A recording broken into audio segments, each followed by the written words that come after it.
Hello everybody, welcome back to my channel. My name is Mr. Manchicken, and today I have a review on the LEGO Star Wars 75345 501st Clone Troopers Battle Pack. This set was released back in 2023 and retails for 25 Canadian dollars.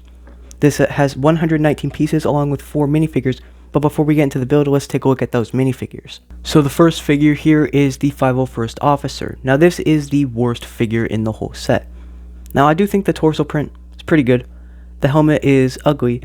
And the antenna just looks pretty bad, sitting on that higher than usual stud hole. Well, not stud hole, but you know what I mean. As well as that printed camo, waist cape, whatever you want to call it. Because it starts off pretty nice with the dark gray and then the blue. Then you go to the side and then the back, and it's just pure white. It doesn't look too good, and overall, just a very, very basic figure and the worst one of the set. The next figure is the 501st Specialist. Now, it's actually one of the better figures of the set.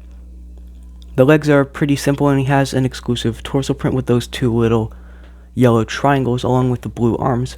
But probably what most people would think of when they think of the Specialist is the new macro binocular piece. It can be lifted up and down. It does have no printing, which is a little inaccurate, but I don't really care about that too much. Overall, it's a pretty nice looking figure and one of the better ones of the set.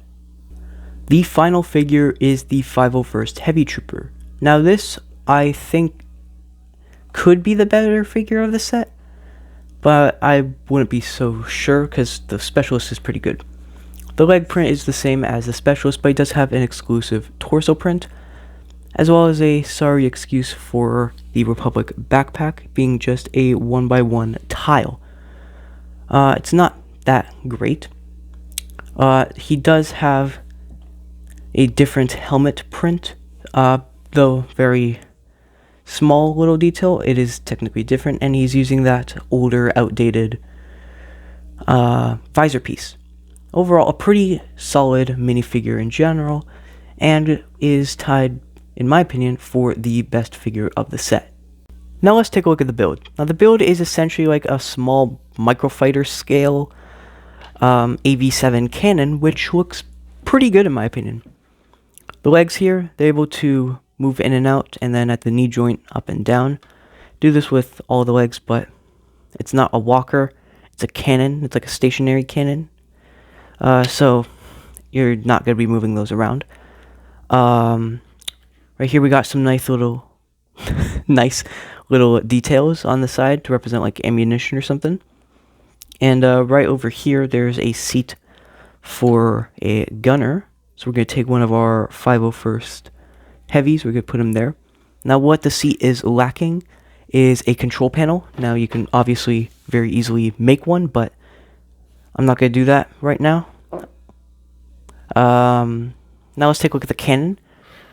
It can move up and down, though it is a very small range of motion. It does do that. And there is a spring-loaded shooter, which you just press down and it shoots. Super simple.